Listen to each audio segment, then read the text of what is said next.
ਦੀਪ ਸਿੰਘ ਜੀ ਦਾ ਜਨਮ 1682 ਦੇ ਵਿੱਚ ਪਿਤਾ ਭਾਈ ਭਗਤਾ ਜੀ, ਮਾਤਾ ਜਿਉਣੀ ਜੀ, ਪਿੰਡ ਇਹਨਾਂ ਦਾ ਪਹੁਵਿੰਡ ਹੈ, ਹੁਣ ਤਰਨ ਤਾਰਨ ਦੇ ਵਿੱਚ ਹੈ, ਪਹਿਲਾਂ ਅੰਮ੍ਰਿਤਸਰ ਦੇ ਵਿੱਚ ਸੀ। ਔਰ ਗੁਰੂ ਘਰ ਦੇ ਨਾਲ ਇਹ ਪਰਿਵਾਰ ਜੁੜਿਆ ਹੋਇਆ ਹੈ। ਵਿਸਾਖੀ ਦੇ ਉੱਤੇ ਬਾਬਾ ਦੀਪ ਸਿੰਘ ਹੁਣਾਂ ਨੇ ਅੰਮ੍ਰਿਤ ਛਕਿਆ ਹੈ। 1700 ਦੀ ਵਿਸਾਖੀ ਦਾ ਵੈਸੇ ਜ਼ਿਕਰ ਆਉਂਦਾ ਹੈ। ਔਰ ਇਹਨਾਂ ਦੇ ਜਿਹੜੇ ਪਿਤਾ ਸੀ ਉਹ ਜ਼ਿਮੀਂਦਾਰ ਸੀ, ਖੇਤੀਬਾੜੀ ਦਾ ਕੰਮ ਕਰਦੇ ਹੁੰਦੇ ਸੀ। ਤੇ ਬਾਬਾ ਦੀਪ ਸਿੰਘ ਜਿਹੜੇ ਨੇ ਬਚਪਨ ਦੇ ਵਿੱਚ ਉੱਥੇ ਰਹੇ ਨੇ, ਆਨੰਦਪੁਰ ਸਾਹਿਬ ਗੁਰੂ ਗੋਬਿੰਦ ਸਿੰਘ ਮਹਾਰਾਜ ਦੀ ਹਜ਼ੂਰੀ ਦੇ ਵਿੱਚ ਰਹੇ ਨੇ। ਭਾਈ ਮਨੀ ਸਿੰਘ ਦੇ ਕੋਲੋਂ ਇਹਨਾਂ ਨੇ ਵਿੱਦਿਆ ਸਿੱਖੀ ਹੈ, ਪੜ੍ਹਾਈ ਸਿੱਖੀ ਹੈ, ਕਿਉਂਕਿ ਭਾਈ ਮਨੀ ਸਿੰਘ ਉਹ ਗੁਰੂ ਹਰਿਰਾਏ ਸਾਹਿਬ ਸੱਚੇ ਪਾਤਸ਼ਾਹ ਜੀ ਦੇ ਵੇਲੇ ਤੱਕ ਆ ਕੇ ਤੇ ਗੁਰੂ ਘਰ ਦੇ ਨਾਲ ਜੁੜ ਜਾਂਦੇ ਨੇ। ਪਰਿਵਾਰ ਉਹਨਾਂ ਦਾ ਪਹਿਲਾਂ ਦਾ ਜੁੜਿਆ ਹੋਇਆ। ਭਾਈ ਮਨੀ ਸਿੰਘ ਦੇ ਕੋਲੋਂ ਪੜ੍ਹਦੇ ਨੇ ਬਾਬਾ ਦੀਪ ਸਿੰਘ ਜੀ, ਔਰ ਪੜ੍ਹਾਈ ਵੀ ਇਹਨਾਂ ਦੀ ਬੜੀ ਕਮਾਲ ਦੀ ਹੈ, ਉਹ ਅਸੀਂ ਅੱਗੇ ਜ਼ਿਕਰ ਕਰਦੇ ਹਾਂ। ਆਨੰਦਪੁਰ ਸਾਹਿਬ ਦੇ ਵਿੱਚ ਰਹਿੰਦਿਆਂ ਜਿੱਥੇ ਇਹਨਾਂ ਨੇ ਸ਼ਸਤਰ ਵਿੱਦਿਆ ਸਿੱਖੀ ਹੈ, ਪੜ੍ਹਾਈ ਸਿੱਖੀ ਹੈ, ਫਿਰ ਇੱਥੋਂ ਸਮਾਂ ਜਦੋਂ ਬਦਲਦਾ ਹੈ ਕਿ ਮਹਾਰਾਜ ਜੀ ਆਨੰਦਪੁਰ ਸਾਹਿਬ ਛੱਡ ਕੇ ਦਮਦਮਾ ਸਾਹਿਬ ਜਾਂਦੇ ਨੇ। ਜਦੋਂ ਇਹ ਸਾਰੀਆਂ ਘਟਨਾਵਾਂ ਚਮਕੌਰ ਸਾਹਿਬ ਵਾਲੀਆਂ, ਫਤਿਹਗੜ੍ਹ ਸਾਹਿਬ ਵਾਲੀਆਂ, ਇਹ ਜਿਹੜੀਆਂ ਘਟਨਾਵਾਂ ਵਾਪਰ ਜਾਂਦੀਆਂ ਨੇ, ਤੇ ਉਸ ਵੇਲੇ ਬਾਬਾ ਦੀਪ ਸਿੰਘ ਜੀ ਉਹ ਆਪਣੇ ਪਿੰਡ ਨੇ। ਇਧਰਲੇ ਪਾਸੇ ਤੋਂ ਜਦੋਂ ਫਿਰ ਇਹ ਦਮਦਮਾ ਸਾਹਿਬ ਮਹਾਰਾਜ ਜੀ ਟਿਕਦੇ ਨੇ, ਇਸ ਅਸਥਾਨ ਦੇ ਉੱਤੇ ਦੁਬਾਰਾ ਫਿਰ ਜਿਹੜਾ ਹੈ ਨਾ ਉਹ ਲਿਟਰੇਰੀ ਵਰਕ ਹੁੰਦਾ ਹੈ, ਸਾਹਿਤਕ ਕੰਮ ਹੁੰਦਾ ਹੈ। ਗੁਰੂ ਗ੍ਰੰਥ ਸਾਹਿਬ ਸੱਚੇ ਪਾਤਸ਼ਾਹ ਜੀ ਦੇ ਸਰੂਪ ਲਿਖੇ ਜਾਂਦੇ ਨੇ। ਔਰ ਜੇ ਇਸ ਗੱਲ ਦੇ ਹਵਾਲੇ ਨੂੰ ਪੜ੍ਹੀਏ ਤੇ ਇਸ ਅਸਥਾਨ ਦੇ ਉੱਤੇ ਮਹਾਰਾਜ ਗੁਰੂ ਗੋਬਿੰਦ ਸਿੰਘ ਸੱਚੇ ਪਾਤਸ਼ਾਹ ਨੇ ਗੁਰੂ ਗ੍ਰੰਥ ਸਾਹਿਬ ਮਹਾਰਾਜ ਦੀ ਵਿਆਖਿਆ ਸਮਝਾਈ ਹੈ ਆਪਣੇ ਸਿੱਖਾਂ ਨੂੰ। ਤੇ ਉਸ ਵਿਆਖਿਆ ਨੂੰ ਸੁਣਨ ਵਾਲੇ ਭਾਈ ਮਨੀ ਸਿੰਘ ਨੇ, ਬਾਬਾ ਦੀਪ ਸਿੰਘ ਨੇ, ਇਹ ਜਿਹੜੇ ਸਿੱਖ ਨੇ, ਦਮਦਮਾ ਸਾਹਿਬ ਨੂੰ ਇਸੇ ਕਰਕੇ ਗੁਰੂ ਕੀ ਕਾਂਚੀ ਕਿਹਾ ਜਾਂਦਾ ਹੈ, ਕਿਉਂਕਿ ਕਾਂਚੀ ਦੇ ਵਿੱਚ ਪੰਡਿਤ ਪੜ੍ਹਦੇ ਹੁੰਦੇ ਸੀ। ਮਹਾਰਾਜ ਜੀ ਨੇ ਉੱਥੇ ਉਹ ਯੂਨੀਵਰਸਿਟੀ ਬਣਾਈ ਸੀ ਇੱਕ ਹਿਸਾਬ ਦੀ, ਵੀ ਇੱਥੇ ਆ ਕੇ ਤੇ ਸਿੱਖ ਵਿਦਵਾਨ ਤਿਆਰ ਹੋਣੇ ਨੇ। ਉਹ ਬੜੇ ਕਮਾਲ ਦਾ ਜਿਹੜਾ ਉੱਥੇ ਵਰਕ ਹੁੰਦਾ ਸੀ। ਅਜੇ ਵੀ ਜਾ ਕੇ ਵੇਖੀਏ ਤੇ ਬਾਬਾ ਦੀਪ ਸਿੰਘ ਦਾ ਅਸਥਾਨ ਹੈ, ਜਿੱਥੇ ਉਹ ਬੈਠ ਕੇ ਆਪਣੀ ਬੰਦਗੀ ਜਾਂ ਜਿੱਥੇ ਬੈਠ ਕੇ ਆਪਣਾ ਉਹ ਸਰੂਪ ਲਿਖਣ ਦਾ ਕੰਮ ਕਰਦੇ ਸੀ। ਸਤਿਗੁਰੂ ਗੁਰੂ ਗੋਬਿੰਦ ਸਿੰਘ ਮਹਾਰਾਜ ਤੇ ਅੱਗੇ ਚਲੇ ਗਏ, ਉਹ ਨਾਂਦੇੜ ਦੇ ਵੱਲ ਚਲੇ ਜਾਂਦੇ ਨੇ। ਮਹਾਰਾਜ ਜੀ 1708 ਦੇ ਵਿੱਚ ਜੋਤੀ ਜੋਤ ਸਮਾ ਜਾਂਦੇ ਨੇ। ਹੁਣ ਇਸ ਅਸਥਾਨ ਦੇ ਉੱਤੇ ਬਾਬਾ ਦੀਪ ਸਿੰਘ ਜੀ ਦੀ ਜਦੋਂ ਅਸੀਂ ਪੜ੍ਹਾਈ ਦਾ ਜ਼ਿਕਰ ਕਰਦੇ ਹਾਂ ਤੇ ਫਾਰਸੀ ਭਾਸ਼ਾ ਦੇ ਵਿੱਚ ਗੁਰੂ ਗ੍ਰੰਥ ਸਾਹਿਬ ਮਹਾਰਾਜ ਦੇ ਸਰੂਪ ਉਹਨਾਂ ਨੇ ਲਿਖੇ ਨੇ। ਤੇ ਲਗਭਗ 4 ਸਰੂਪ ਉਹਨਾਂ ਨੇ ਲਿਖ ਕੇ ਤੇ ਵੱਖ-ਵੱਖ ਤਖਤਾਂ ਦੇ ਉੱਤੇ ਭੇਜੇ ਨੇ। ਉਦੋਂ 4 ਹੀ ਤਖਤ ਸੀ, 4 ਤਖਤਾਂ ਦੇ ਉੱਤੇ ਭੇਜੇ ਨੇ। ਤੇ ਇਹਦਾ ਮਤਲਬ ਹੈ ਵੀ ਪੜ੍ਹਾਈ ਵਾਲਾ ਪਾਸਾ ਕਿੱਡੇ ਕਮਾਲ ਦਾ ਹੋਵੇਗਾ ਜੇ ਫਾਰਸੀ ਭਾਸ਼ਾ ਦੇ ਵਿੱਚ ਗੁਰੂ ਗ੍ਰੰਥ ਸਾਹਿਬ ਸੱਚੇ ਪਾਤਸ਼ਾਹ ਜੀ ਦਾ ਸਰੂਪ ਲਿਖਦੇ ਪਏ ਨੇ ਬਾਬਾ ਦੀਪ ਸਿੰਘ ਜੀ।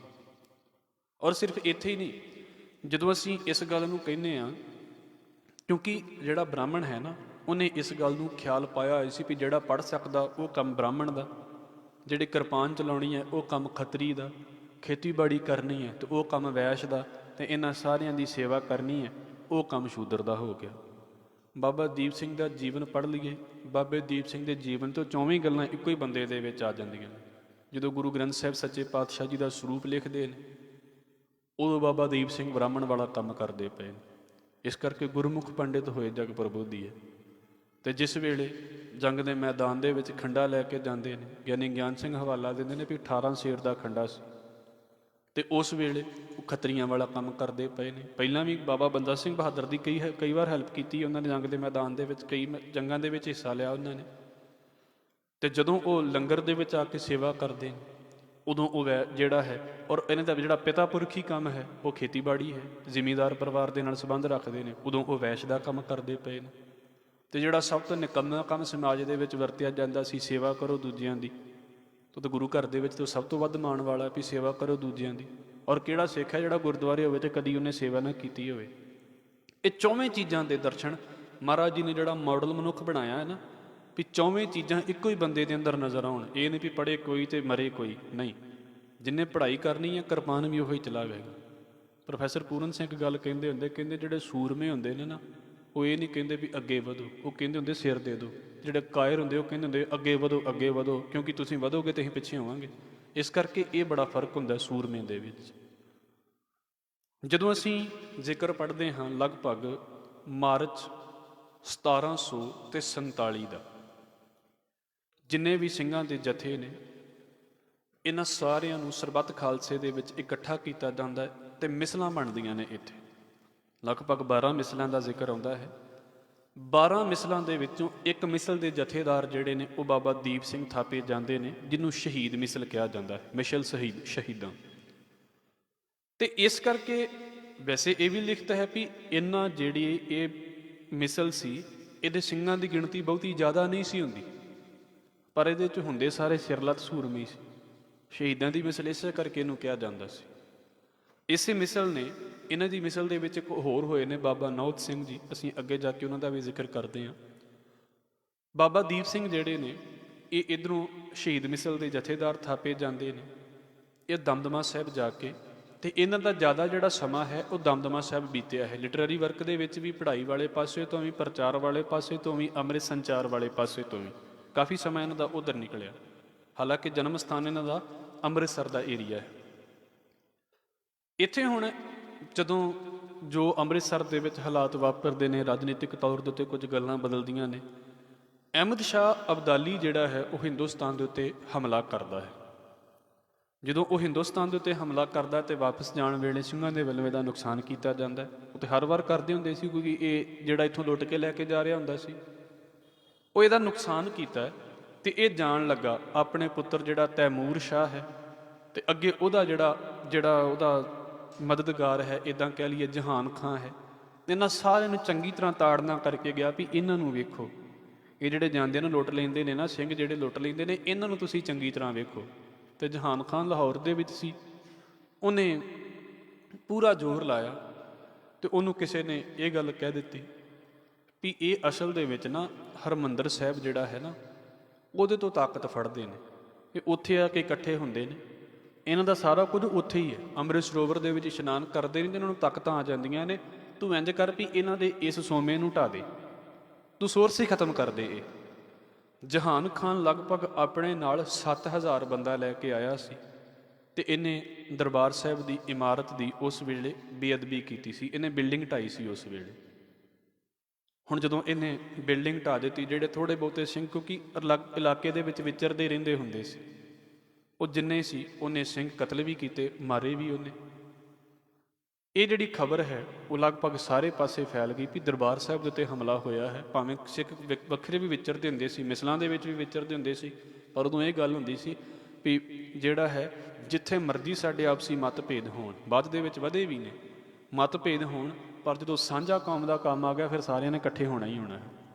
ਮਿਸਲ ਵੰਡ ਅਬ ਕਬਹੂ ਨਾ ਪਾਵੋ, ਰਲ ਮੇਲ ਖੜ ਤੁਰ ਪੰਥ ਬਚਾਓ, ਬਸ ਪੰਥ ਨੂੰ ਬਚਾਓ ਜਿੱਦਾਂ ਬਚਦਾ ਹੈ। ਇਹ ਖਬਰ ਸਾਰੇ ਪਾਸੇ ਫੈਲ ਗਈ।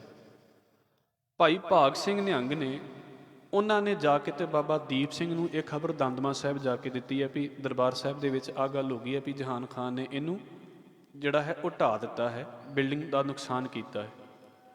ਬਾਬਾ ਦੀਪ ਸਿੰਘ ਦੀ ਉਮਰ ਉਸ ਵੇਲੇ ਲਗਭਗ 95 ਬਾਬਾ ਦੀਪ ਸਿੰਘ ਦੀ ਉਮਰ ਉਸ ਵੇਲੇ 75 ਸਾਲ ਦੇ ਕਰੀਬ ਹੈ, ਕਿਉਂਕਿ 1682 ਦੇ ਵਿੱਚ ਇਹਨਾਂ ਦਾ ਜਨਮ ਹੁੰਦਾ ਤੇ 1757 ਦੀ ਇਹ ਘਟਨਾ ਹੈ, 1757 ਦੇ ਵਿੱਚ ਇੱਕ ਜਿਹੜੀ ਘਟਨਾ ਹੈ। ਬਾਬਾ ਦੀਪ ਸਿੰਘ ਉਸ ਵੇਲੇ ਵੀ ਕਹਿੰਦੇ ਮਹਾਰਾਜ ਜੀ ਦਾ ਸਰੂਪ ਲਿਖਦੇ ਪਏ ਸੀ, ਗੁਰਬਾਣੀ ਲਿਖਣ ਦਾ ਕੰਮ ਕਰਦੇ ਪਏ ਸੀ। ਬਜ਼ੁਰਗੀ ਦੇ ਵਿੱਚ ਵੀ ਮਹਾਰਾਜ ਕਦੀ ਨਹੀਂ ਕਹਿੰਦੇ ਵੀ ਵਿਹਲੇ ਹੋ ਕੇ ਬੈਠ ਜਾਓ, ਬਜ਼ੁਰਗੀ ਕਿਹੜੇ ਪਾਸੇ ਲਾਉਣੀ ਹੈ, ਇਹ ਬਾਬਾ ਦੀਪ ਸਿੰਘ ਦੇ ਜੀਵਨ ਤੋਂ ਪਤਾ ਲੱਗ ਜਾਂਦਾ। ਉਹ ਸਰੂਪ ਲਿਖਦੇ ਪਏ ਸੀ ਉਸ ਵੇਲੇ। ਤੇ ਫਿਰ ਜਦੋਂ ਉਹਨਾਂ ਨੂੰ ਇਸ ਗੱਲ ਦਾ ਪਤਾ ਲੱਗਾ ਤੇ ਉਹਨਾਂ ਨੇ ਜਿਹੜੇ ਉਸ ਵੇਲੇ ਉਹਨਾਂ ਦੇ ਕੋਲ ਮੁਖੀ ਸਿੱਖ ਸੀ, ਉਹਨਾਂ ਸਾਰਿਆਂ ਨੂੰ ਇਕੱਠੇ ਕੀਤਾ ਵੀ ਸਾਨੂੰ ਦਰਬਾਰ ਸਾਹਿਬ ਦੀ ਜਿਹੜੀ ਬੇਅਦਬੀ ਹੋਈ ਹੈ ਉਹਦਾ ਬਦਲਾ ਲੈਣਾ ਚਾਹੀਦਾ। ਇਹ ਸਾਰੇ ਫਿਰ ਜਿੰਨੇ ਵੀ ਉੱਥੋਂ ਸਿੰਘ ਨੇ ਵੱਖਰੇ ਵੱਖਰੇ ਇਲਾਕਿਆਂ ਦੇ ਵਿੱਚ, ਪਿੰਡਾਂ ਦੇ ਵਿੱਚ ਭੇਜੇ ਗਏ ਵੀ ਅੰਮ੍ਰਿਤਸਰ ਪਹੁੰਚੋ ਸਾਰੇ ਜਾਣੇ। ਇਹ ਜਥਾ ਜਿਹੜਾ ਹੈ ਇਹ ਦਮਦਮਾ ਸਾਹਿਬ ਤੋਂ ਤੁਰਦਾ ਜਥਾ, ਲਗਭਗ ਇੱਥੇ ਤੱਕ ਪਹੁੰਚਦਿਆਂ ਹੌਲੀ ਹੌਲੀ ਰਸਤੇ ਦੇ ਵਿੱਚੋਂ ਜਦੋਂ ਆਪਾਂ ਗੱਲ ਪੜ੍ਹਦੇ ਹਾਂ ਲੱਖੀ ਜੰਗਲ ਦਾ ਜ਼ਿਕਰ ਆਉਂਦਾ ਹੈ ਤੇ ਇਹ ਸਾਰੇ ਜਿਹੜੇ ਇਲਾਕੇ ਨੇ ਇਹਨਾਂ ਦੇ ਵਿੱਚੋਂ ਤੁਰਦਿਆਂ ਸਿੰਘਾਂ ਦੀ ਗਿਣਤੀ ਲਗਭਗ 5-7 ਹਜ਼ਾਰ ਦੇ ਕਰੀਬ ਹੋ ਜਾਂਦੀ ਹੈ, ਕਿਉਂਕਿ ਪਿੰਡਾਂ ਦੇ ਵਿੱਚੋਂ ਜਿਹੜੇ ਜਥੇ ਸੀ ਇਕੱਠੇ ਹੋ ਗਏ ਵੀ ਦਰਬਾਰ ਸਾਹਿਬ ਦੇ ਲਈ ਜਾਣਾ ਹੈ ਆਪਾਂ। ਹਰੀਕੇ ਪੱਤਣ ਜਦੋਂ ਅਸੀਂ ਖਾਸ ਕਰਕੇ ਬਠਿੰਡੇ ਤੋਂ ਅੰਮ੍ਰਿਤਸਰ ਨੂੰ ਆਉਂਦੇ ਹਾਂ ਫਿਰ ਇਹ ਰੂਟ ਪੈਂਦਾ ਹੈ, ਬਾਬਾ ਦੀਪ ਸਿੰਘ ਦਾ ਰੂਟ ਇਹੀ ਹੈ। ਹਰੀਕੇ ਪੱਤਣ ਤੋਂ ਪਾਰ ਹੁੰਦੇ ਨੇ, ਕਿਉਂਕਿ ਉੱਥੇ ਦਰਿਆ ਮਿਲਦੇ ਨੇ ਦੋ। ਹਰੀਕੇ ਪੱਤਣ ਤੋਂ ਪਾਰ ਹੁੰਦੇ ਆ ਅੱਗੇ, ਫਿਰ ਜਦੋਂ ਇਹ ਤਰਨ ਤਾਰਨ ਪਹੁੰਚਦੇ ਨੇ ਤੇ ਤਰਨ ਤਾਰਨ ਦੇ ਅਸਥਾਨ ਦੇ ਉੱਤੇ, ਕਿਉਂਕਿ ਗੁਰੂ ਅਰਜਨ ਸਾਹਿਬ ਸੱਚੇ ਪਾਤਸ਼ਾਹ ਦਾ ਅਸਥਾਨ ਹੈ, ਤੇ ਇਹ ਲਗਭਗ 9,000 ਦੇ ਕਰੀਬ ਗਿਣਤੀ ਹੈ ਸਿੰਘਾਂ ਦੀ ਉਸ ਵੇਲੇ। ਤਰਨ ਤਾਰਨ ਸਾਹਿਬ ਆਇਆ ਜਾਂਦਾ। ਇੱਥੇ ਇੱਦਾਂ ਕਹਿ ਲਓ ਵੀ ਪੈਂਡੇ ਤੋਂ ਬਾਅਦ 'ਚ ਰੈਸਟ ਵੀ ਕੀਤੀ ਜਾਂਦੀ ਹੈ, ਵੀ ਅੱਗੇ ਜਾ ਕੇ ਸਾਨੂੰ ਪਤਾ ਵੀ ਮੁਕਾਬਲਾ ਹੋਣਾ ਹੈ। ਘੋੜਿਆਂ ਨੂੰ ਤਿਆਰ ਕੀਤਾ ਜਾਂਦਾ, ਖਾਣਾ ਪੱਠਾ ਪਾਇਆ ਜਾਂਦਾ। ਤੇ ਇੱਥੇ ਫਿਰ ਜਦੋਂ ਸ਼ਹਿਰ ਤੋਂ ਬਾਹਰ ਨਿਕਲਦੇ ਨੇ ਤੇ ਬਾਬਾ ਦੀਪ ਸਿੰਘ ਇੱਕ ਵਾਰ ਫਿਰ ਜਿਹੜੇ ਨੇ ਲਕੀਰ ਸਾਹਿਬ ਅਸਥਾਨ ਹੈ ਗੁਰਦੁਆਰਾ, ਇੱਕ ਵਾਰ ਫਿਰ ਸਾਰੇ ਸਿੰਘਾਂ ਨੂੰ ਇਸ ਗੱਲ ਨੂੰ ਕਹਿੰਦੇ ਨੇ ਵੀ ਭਾਈ ਹੁਣ ਅੱਗੇ ਉਹੀ ਆਇਓ ਜਿਹਨੂੰ ਪਤਾ ਵੀ ਜ਼ਿੰਦਗੀ ਖਤਮ ਹੋ ਜਾਣੀ ਹੈ ਤੇ ਜ਼ਿੰਦਗੀ ਖਤਮ ਕਰਨ ਦੇ ਲਈ ਆਏ ਆ, ਆਪਣੇ ਪ੍ਰਾਣ ਦੇਣ ਲਈ ਆਏ ਆ, ਇਹਦੇ ਵਿੱਚ ਹੁਣ ਕੋਈ ਸਮਝੌਤਾ ਨਹੀਂ ਹੈ, ਹੁਣ ਉਹ ਅੱਗੇ ਆਵੇ। ਤੇ ਬਖਸ਼ਿਸ਼ ਹੈ, ਮਹਾਰਾਜ ਜੀ ਕਹਿੰਦੇ ਕੋਈ ਵੀ ਪਿੱਛੇ ਨਹੀਂ ਸੀ ਰਿਹਾ, ਸਾਰੇ ਅੱਗੇ ਨਿਕਲ ਆਏ ਸੀ ਵੀ ਆਪਾਂ ਜਾਣਾ। ਇਹ ਬੋਲਾਂ ਦੀ ਵੀ ਤਾਕਤ ਹੁੰਦੀ ਆ ਵੀ ਲੀਡਰ ਦੇ, ਆਗੂ ਦੇ ਬੋਲ ਕਿੱਡੇ ਕਮਾਲ ਦੇ ਹੋਣੇ ਚਾਹੀਦੇ ਨੇ। ਜਿਹਦੇ ਇੱਕ ਬੋਲ ਤੋਂ ਬਠਿੰਡੇ ਦੇ ਵਿੱਚੋਂ ਸੰਗਤ ਤੁਰਦੀ ਆ, ਉਹ ਇੱਥੇ ਕਿੱਥੇ ਪਿੱਛੇ ਰਹੇਗੀ। ਬਾਬਾ ਦੀਪ ਸਿੰਘ ਜਿਹੜੇ ਨੇ ਜਥੇ ਦੇ ਨਾਲ ਤੁਰਦੇ ਨੇ ਤੇ ਇਹਨਾਂ ਦਾ ਜਿਹੜਾ ਇਹ ਵੈਸੇ ਜਿਹੜਾ ਮੁਕਾਬਲਾ ਹੈ ਇਹ ਗੋਲਵੜ ਤੇ ਵਰਪਾਲ ਦੀ ਜੂਹ ਹੈ। ਇਹ ਪਿੰਡ ਹੈ ਅੰਮ੍ਰਿਤਸਰ ਤੋਂ ਥੋੜ੍ਹਾ ਜਿਹਾ ਉੱਪਰਲੇ ਪਾਸੇ, ਤਰਨ ਤਾਰਨ ਵਾਲੇ ਪਾਸੇ ਨੂੰ ਜਾਂਦਿਆਂ ਆਉਂਦੇ ਨੇ।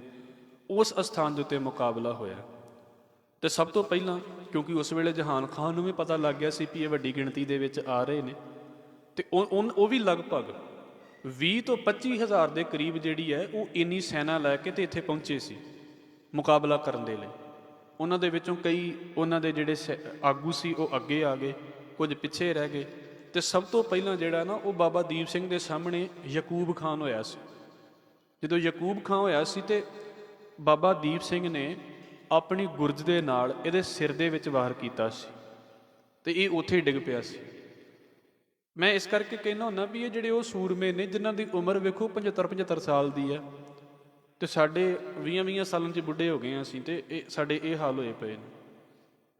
75 ਸਾਲ ਦਾ ਬਾਬਾ ਹੈ ਤੇ ਉਹਨੇ ਗੁਰਜ ਮਾਰੀ ਆ ਤੇ ਉਹ ਯਕੂਬ ਖਾਨ ਤੋਂ ਉੱਥੇ ਡਿੱਗ ਪਿਆ। ਬਾਅਦ 'ਚ ਇਹਨਾਂ ਦੇ ਸਾਹਮਣੇ ਹੁੰਦਾ ਹੈ ਅਮਾਨ ਖਾਨ। ਅਮਾਨ ਖਾਨ ਜਿਹੜਾ ਹੈ ਉਹ ਬਾਬਾ ਦੀਪ ਸਿੰਘ ਦੇ ਜਦੋਂ ਸਾਹਮਣੇ ਹੋ ਕੇ ਆ ਕੇ ਲੜਦਾ ਤੇ ਉਹ ਇੰਨੇ ਜ਼ੋਰ ਦੀ ਦੋਵੇਂ ਸੂਰਮੇ ਇੱਕ ਦੂਜੇ ਦੇ ਉੱਤੇ ਵਾਰ ਕਰਦੇ ਨੇ ਕਿ ਦੋਵਾਂ ਦੀ ਹਾਲਤ ਡਿੱਗਣ ਵਾਲੀ ਹੋ ਜਾਂਦੀ ਹੈ। ਅਮਾਨ ਖਾਨ ਤੇ ਚੜ੍ਹਾਈ ਕਰ ਜਾਂਦਾ ਤੇ ਇਹ ਜਿਹੜਾ ਵਾਰ ਹੈ ਨਾ ਉਹ ਲਿਖਿਆ ਵੀ ਗਰਦਨ ਦੇ ਉੱਤੇ ਏਡੀ ਜ਼ੋਰ ਦੀ ਹੁੰਦਾ ਵੀ ਸਮਝ ਲਓ ਵੀ ਇੱਦਾਂ ਕਹਿ ਲਈਏ ਵੀ ਗਰਦਨ ਉਤਰ ਜਾਂਦੀ ਹੈ। ਜੋ ਅਸੀਂ ਫੋਟੋਆਂ ਦੇ ਵਿੱਚ ਵੇਖਦੇ ਹਾਂ ਵੈਸੇ ਇਸ ਪਾਸੇ ਦੀ ਗੱਲ ਨਹੀਂ ਹੁੰਦੀ। ਜਿਹੜੇ ਬੰਦੇ ਨੇ ਅੰਮ੍ਰਿਤ ਛਕ ਲਿਆ ਹੈ ਕਿ ਉਹਨੇ ਸਿਰ ਨਹੀਂ ਦਿੱਤਾ। ਇੱਕ ਖਿਆਲ ਮੰਨਿਆ ਜਾਂਦਾ ਨਾ ਵੀ ਅਸੀਂ ਬਾਬਾ ਦੀਪ ਸਿੰਘ ਨੂੰ ਸ਼ਹੀਦ ਤਾਂ ਮੰਨਦੇ ਹਾਂ ਵੀ ਉਹਨਾਂ ਨੇ ਸਿਰ ਦੇ ਦਿੱਤਾ ਹੈ। ਮਹਾਰਾਜ ਬਖਸ਼ ਲਵੇ, ਸਿਰ ਦੇਣ ਦਾ ਮਤਲਬ ਕੀ ਹੈ ਗੁਰੂ ਘਰ ਦੇ ਵਿੱਚ? ਬਾਬੇ ਲੈਣੀ ਨੇ ਸਿਰ ਨਹੀਂ ਦਿੱਤਾ। ਗੁਰੂ ਅਮਰਦਾਸ ਸਾਹਿਬ ਸੱਚੇ ਪਾਤਸ਼ਾਹ ਨੇ ਸਿਰ ਨਹੀਂ ਸੀ ਭੇਟਿਆ। ਸਤਿਗੁਰੂ ਕਹਿੰਦੇ ਸਤਿਗੁਰੂ ਆਗਿਆ ਸੀਸ ਭੇਟ ਦਿਓ ਜੇ ਸਤਿਗੁਰੂ ਸੱਚ ਹੈ ਭਾਵੇ। ਜਿਹੜਾ ਸਿੱਖ ਉਸ ਜੰਗ ਦੇ ਮੈਦਾਨ ਦੇ ਵਿੱਚ ਕੁਰਬਾਨ ਹੋਇਆ, ਹਰ ਇੱਕ ਨੇ ਸਿਰ ਹੀ ਤੇ ਦਿੱਤਾ ਹੈ ਦਰਬਾਰ ਸਾਹਿਬ ਦੀ ਖਾਤਰ। ਹਰ ਇੱਕ ਸਿੱਖ ਕੁਰਬਾਨ ਹੈ ਉੱਥੇ।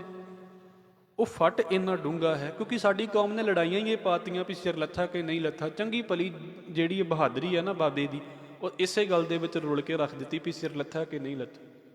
ਉਹਦਾ ਸਿਰ ਹੈ ਹੀ ਕਿੱਥੇ ਸੀ ਜਿਹੜਾ ਦਰਬਾਰ ਸਾਹਿਬ ਦੇ ਲਈ ਤੁਰ ਪਿਆ ਹੈ? ਸਿਦਕ ਵੀ ਤੇ ਵੇਖਣਾ ਚਾਹੀਦਾ ਹੈ ਨਾ। ਬਾਬਾ ਦੀਪ ਸਿੰਘ ਦੇ ਉੱਤੇ ਵਾਰ ਹੋਇਆ ਔਰ ਇੰਨੇ ਜ਼ੋਰ ਦੀ ਵਾਰ ਹੋਇਆ, ਕਹਿੰਦੇ ਵੀ ਉਹ ਜ਼ਮੀਨ ਦੇ ਉੱਤੇ ਡਿੱਗਣ ਵਾਲੇ ਸੀ ਤੇ ਲਾਗੋਂ ਕਿਸੇ ਸਿੰਘ ਨੇ ਕਹਿਤਾ ਵੀ ਨਹੀਂ, ਤੁਸੀਂ ਕਿਹਾ ਸੀ ਵੀ ਆਪਾਂ ਅੰਮ੍ਰਿਤਸਰ ਪਹੁੰਚਣਾ, ਇੱਥੇ ਆਪਾਂ ਨਹੀਂ ਪਹੁੰਚਣਾ। ਤੋ ਕਿਸੇ ਦਾ ਬੋਲਿਆ ਬੋਲ ਕਿਸੇ ਵੇਲੇ ਜਿਹੜਾ ਨਾ ਉਹ ਬੰਦੇ ਦੇ ਅੰਦਰ ਦੁਬਾਰਾ ਤੋਂ ਦਲੇਰੀ ਭਰ ਦਿੰਦਾ। ਬਾਬਾ ਦੀਪ ਸਿੰਘ ਨੇ ਫਿਰ ਉੱਥੋਂ ਪੈਂਡਾ ਜਿਹੜਾ ਸ਼ੁਰੂ ਕੀਤਾ ਔਰ ਇਸੇ ਹਾਲਤ ਦੇ ਵਿੱਚ ਇਹ ਆ ਕੇ ਤੇ ਅੰਮ੍ਰਿਤਸਰ ਪਹੁੰਚ ਜਾਂਦੇ ਨੇ। ਤੁਸੀਂ ਵੇਖਦੇ ਜੇ ਜਦੋਂ ਅਸੀਂ ਮੰਜੀ ਸਾਹਿਬ ਵਾਲੀ ਬਾਹੀ ਤੋਂ ਦਰਬਾਰ ਸਾਹਿਬ ਐਂਟਰ ਹੁੰਦੇ ਹਾਂ ਤੇ ਉਧਰਲੀ ਸਾਈਡ ਤੋਂ ਜਦੋਂ ਅਸੀਂ ਪਰਿਕਰਮਾ ਕਰਨੀਆਂ ਸ਼ੁਰੂ ਕਰਦੇ ਹਾਂ ਤੇ ਬਾਬਾ ਦੀਪ ਸਿੰਘ ਜੀ ਦਾ ਅਸਥਾਨ ਆਉਂਦਾ ਹੈ। ਸਾਰੀ ਸੰਗਤ ਮੱਥਾ ਟੇਕ ਕੇ ਨਿਕਲਦੀ ਹੈ। ਉੱਥੇ ਹੋਰ ਵੀ ਸਿੰਘਾਂ ਦੇ ਨਾਮ ਲਿਖੇ ਹੋਏ ਨੇ। ਉਸ ਅਸਥਾਨ ਦੇ ਉੱਤੇ ਆ ਕੇ ਤੇ ਉਹ ਜਿਹੜੇ ਨੇ ਉਹ ਆਪਣਾ ਸਰੀਰ ਤਿਆਗ ਦਿੰਦੇ ਨੇ, ਪ੍ਰਾਣ ਤਿਆਗ ਦਿੰਦੇ ਨੇ। ਇਹਨਾਂ ਦਾ ਜਿਹੜਾ ਸ਼ਹੀਦੀ ਅਸਥਾਨ ਹੈ ਜਿੱਥੇ ਇਹਨਾਂ ਦੇ ਸਰੀਰ ਦਾ ਸੰਸਕਾਰ ਕੀਤਾ ਜਾਂਦਾ ਹੈ, ਉਹ ਜਿਹੜਾ ਹੈ ਉਹ ਵੀ ਦਰਬਾਰ ਸਾਹਿਬ ਦੇ ਨੇੜੇ, ਰਾਮਸਰ ਦੇ ਨੇੜੇ ਬਾਬਾ ਸ਼ਹੀਦਾਂ ਜਿਨ੍ਹਾਂ ਨੂੰ ਕਿਹਾ ਜਾਂਦਾ ਹੈ, ਗੁਰਦੁਆਰਾ ਬਾਬਾ ਸ਼ਹੀਦਗੰਜ ਬਾਬਾ ਦੀਪ ਸਿੰਘ ਜੀ ਦੀ ਯਾਦ ਦੇ ਵਿੱਚ ਅਸਥਾਨ ਹੈ। ਉੱਥੇ ਉਹਨਾਂ ਦਾ ਅੰਤਿਮ ਸੰਸਕਾਰ ਹੋਇਆ ਹੈ। ਸਰਦਾਰ ਜੱਸਾ ਸਿੰਘ ਰਾਮਗੜੀਆਂ ਹੋਣਾ ਨੇ ਅਸਥਾਨ ਕਾਇਮ ਕੀਤਾ ਹੈ। ਬਾਅਦ ਦੇ ਵਿੱਚ ਉਹਨੂੰ ਹੋਰ ਜਿਹੜਾ ਹੈ ਉਹ ਸਟੈਬਲਿਸ਼ ਕੀਤਾ ਗਿਆ ਤੇ ਬਾਅਦ ਦੇ ਵਿੱਚ ਸ਼੍ਰੋਮਣੀ ਕਮੇਟੀ ਦੇ ਕੋਲ ਆ ਗਿਆ ਅਸਥਾਨ। ਉਸ ਅਸਥਾਨ ਦੇ ਉੱਤੇ ਬਾਬਾ ਦੀਪ ਸਿੰਘ ਜੀ ਦਾ ਸਮਾਂ ਜਿਹੜਾ ਹੈ ਉਹ ਅੰਤਿਮ ਸੰਸਕਾਰ ਉਹਨਾਂ ਦਾ ਕੀਤਾ ਗਿਆ।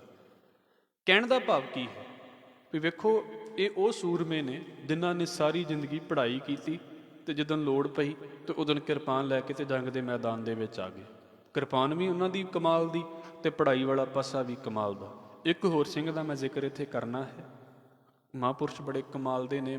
ਮੈਂ ਕਿਉਂਕਿ ਪੜ੍ਹਿਆ ਸੀ, ਅਸੀਂ ਜਦੋਂ ਵੀ ਕਿਤੇ ਆਉਂਦੇ ਹੁੰਦੇ ਸੀ ਨਾ, ਤੁਹਾਡੇ ਵਿੱਚੋਂ ਵੀ ਕਈਆਂ ਨੇ ਸਫ਼ਰ ਕੀਤਾ ਹੋਵੇਗਾ, ਜੇਕਰ ਅੰਮ੍ਰਿਤਸਰ ਤੋਂ ਦਰਬਾਰ ਸਾਹਿਬ ਜਾਂ ਦਰਬਾਰ ਸਾਹਿਬ ਤੋਂ ਮਾਫ਼ ਕਰਨਾ ਦਰਬਾਰ ਸਾਹਿਬ ਤੋਂ ਤਰਨਤਾਰਨ ਦਾ ਅੰਮ੍ਰਿਤਸਰ ਤੋਂ, ਤੇ ਇੱਕ ਅਸਥਾਨ ਆਉਂਦਾ ਹੈ ਚੱਬੇ ਦੇ ਵਿੱਚ, ਬਾਬਾ ਨੌਧ ਸਿੰਘ ਦਾ ਅਸਥਾਨ ਆਉਂਦਾ। ਤਾਂ ਉਸ ਸੜਕ ਵੀ ਲਗਭਗ ਨਾ ਥੋੜ੍ਹੀ ਜਿਹੀ ਮੋੜੀ ਹੋਈ ਹੈ, ਬਿਲਕੁਲ ਸੜਕ ਜਿਹੜੀ ਉਹਨਾਂ ਦੀ ਅਸਥਾਨ ਹੈ ਨਾ, ਸ਼ਹੀਦੀ ਅਸਥਾਨ, ਬਿਲਕੁਲ ਸੜਕ ਦੇ ਲਗਭਗ ਸੈਂਟਰ ਦੇ ਵਿੱਚ ਆ ਜਾਂਦਾ। ਜਿੰਨੀਆਂ ਵੀ ਗੱਡੀਆਂ ਆਉਂਦੀਆਂ ਨੇ, ਜਿੰਨੇ ਵੀ ਮੋਟਰਸਾਈਕਲ ਵਾਲੇ ਆਉਂਦੇ ਨੇ, ਸਾਰੇ ਰੋਕ ਕੇ ਲੰਘਦੇ ਨੇ ਉੱਥੇ, ਸਾਰੇ ਰੁਕਦੇ ਨੇ। ਕੋਈ ਵੀ ਹੋਵੇ, ਭਾਵੇਂ ਦਿਨ ਦੇ ਵਿੱਚ 20 ਵਾਰ ਬੱਸਾਂ ਵਾਲੇ ਲੰਘਦੇ ਨੇ, ਸਾਰੇ ਨੇ ਬੱਸ ਰੁਕਣੀ ਹੁੰਦੀ ਉੱਥੇ। ਉਹ ਕਾਰਨ ਕਿਉਂਕਿ ਥੋੜ੍ਹੇ ਦਿਨ ਪਹਿਲਾਂ ਕਿਸੇ ਨੇ ਪਾਇਆ ਸੀ ਵੀ ਸਾਨੂੰ ਪਤਾ ਵੀ ਤਾਂ ਹੋਵੇ ਵੀ ਕਿਉਂ ਰੁਕਦੀਆਂ ਨੇ ਬੱਸਾਂ ਉੱਥੇ। ਤੇ ਬਾਬਾ ਦੀਪ ਸਿੰਘ ਦੀ ਉਮਰ ਨਾ ਤੇ ਲਗਭਗ ਇੱਦਾਂ ਕਹਿ ਲਈਏ ਵੀ ਉਹ ਤੇ 75 ਸਾਲ ਦੀ ਸੀ। ਤੇ ਮੈਂ ਮਾਫ਼ ਕਰਿਓ, ਮੈਂ ਛੋਟਾ ਨਹੀਂ ਕਰਦਾ ਪਿਆ, ਪਰ ਬਾਬਾ ਨੌਧ ਸਿੰਘ ਵੀ ਉਸੇ ਜੰਗ ਦੇ ਵਿੱਚ, ਉਹਨਾਂ ਦੀ ਉਮਰ ਉਸ ਵੇਲੇ 95 ਸਾਲ ਦੀ ਸੀ। 1662 ਦੇ ਵਿੱਚ ਉਹਨਾਂ ਦਾ ਜਨਮ ਹੋਇਆ ਸੀ। ਅੰਮ੍ਰਿਤਸਰ ਦੇ ਲਾਗੇ ਪਿੰਡ ਹੈ ਚੀਚਾ, ਉੱਥੇ ਜਨਮ ਸੀ, ਇਹਨਾਂ ਦਾ ਜਨਮ ਸਥਾਨ ਸੀ। ਇਹ ਬਾਬਾ ਦੀਪ ਸਿੰਘ ਦੀ ਮਿਸਲ ਦੇ ਮੀਤ ਜਥੇਦਾਰ ਬਣ ਗਏ ਸੀ ਜਿਸ ਵੇਲੇ ਮਿਸਲਾਂ ਬਣੀਆਂ ਸੀ, ਤੇ ਦਮਦਮਾ ਸਾਹਿਬ ਨਾਲ ਰਹਿੰਦੇ ਹੁੰਦੇ ਸੀ। ਜੰਗ ਦੇ ਮੈਦਾਨ ਦੇ ਵਿੱਚ ਇਹਨਾਂ ਦਾ ਮੁਕਾਬਲਾ ਕਾਸਮ ਖਾਨ ਦੇ ਨਾਲ ਹੋਇਆ ਸੀ, ਤੇ ਇਹਨਾਂ ਨੇ ਉਹਨੂੰ ਉੱਥੇ ਪਾਰ ਬੁਲਾਇਆ ਸੀ। ਬਾਬੇ ਨੌਧ ਸਿੰਘ ਦੀ ਜਿਹੜੀ ਹੈ ਨਾ, ਉਹ ਉੱਥੇ ਇੱਦਾਂ ਕਹਿ ਲਓ ਵੀ ਉਹਨਾਂ ਦੀ ਸ਼ਹੀਦੀ ਉੱਥੇ ਹੋਈ ਹੈ, ਬਾਬਾ ਨੌਧ ਸਿੰਘ ਉਹਨਾਂ ਦੀ ਜੰਗ ਦੇ ਮੈਦਾਨ ਦੇ ਵਿੱਚ। ਉਹਨਾਂ ਦੀ ਯਾਦ ਦੇ ਵਿੱਚ ਉਹ ਅਸਥਾਨ ਬਣਿਆ। ਤੇ ਕੋਈ ਉਹਨੂੰ ਵਹਿਮ ਵਾਲੇ ਪਾਸੇ ਤੋਂ ਸੋਚ ਲਵੇ, ਉਹ ਇਸ ਕਰਕੇ ਨਹੀਂ ਰੋਕਿਆ ਜਾਂਦਾ। ਉਹ ਇਸ ਕਰਕੇ ਰੋਕਿਆ ਜਾਂਦਾ ਵੀ 95 ਸਾਲ ਦਾ ਬਾਬਾ ਹੈ ਜਿਹੜਾ ਜੰਗ ਦੇ ਮੈਦਾਨ ਦੇ ਵਿੱਚ ਆਪਣੇ ਸਰੀਰ ਦੀ ਪਰਵਾਹ, ਆਪਣੀ ਉਮਰ ਦੀ ਪਰਵਾਹ ਕੀਤੇ ਬਿਨਾਂ ਉਹ ਤੁਰ ਪੈਂਦਾ ਵੀ ਅਜੇ ਜ਼ਿੰਦਗੀ ਬਚੀ ਹੈ। ਅਸੀਂ ਉਹਦੇ ਕੋਲੋਂ ਸਿੱਖ ਲਈਏ ਵੀ ਆਪਾਂ ਜ਼ਿੰਦਗੀ ਨੂੰ ਕਿਹੜੇ ਪਾਸੇ ਲਾ ਰਹੇ ਹਾਂ, ਜਿੱਥੇ ਮਹਾਰਾਜ ਨੇ ਬੜੇ ਸਾਲ ਦਿੱਤੇ ਨੇ, ਜਿੱਥੇ ਬੜਾ ਕੁਝ ਹੋ ਸਕਦਾ ਜ਼ਿੰਦਗੀ ਦੇ ਵਿੱਚ।